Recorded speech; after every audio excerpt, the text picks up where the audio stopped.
Juste après le CS public d'Akanda, l'ONG Cri de Cœur s'est rendue en Zayon. Nous sommes là dans le 6e arrondissement de Libreville où cette structure organisationnelle a fait également une campagne de sensibilisation à l'endroit de l'association des parents d'élèves de l'école publique de la Nouvelle Cité. Une fois de plus, nous retrouvons nos reporters Cabrel Lemami et Hervé Diguet.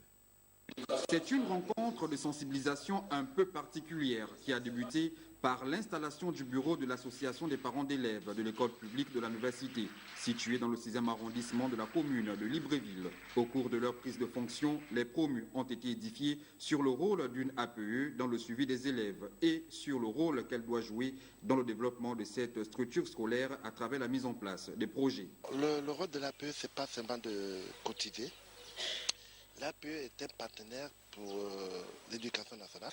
Donc l'APE est là pour faire des projets, aider les parents.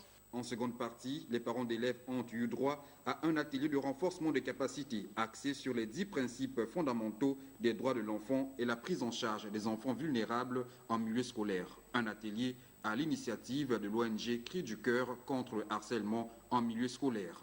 Les parents, en sortie de là, vont comprendre quel est le droit de l'enfant. L'enfant a un droit à la vie, à l'éducation, à la protection. Il a un droit à la participation dans la famille. Cette rencontre énième du genre démontre à nouveau l'engagement de l'ONG Cri du Cœur dont la mission est la prévention et la lutte contre le harcèlement sexuel et les violences en milieu scolaire. Ils ont eu le besoin de s'informer sur le code de l'enfant, sur la CDE, la Convention des droits de l'enfant. En tant qu'ONG, sillonnant des établissements depuis un moment, je pense qu'ils ont été édifiés. C'est donc bien outillé que les parents d'élèves de l'école publique de la Nouvelle Cité sortent de cette rencontre. Ils devront relayer les informations reçues aux parents qui n'ont pas fait le déplacement pour assister à cet atelier.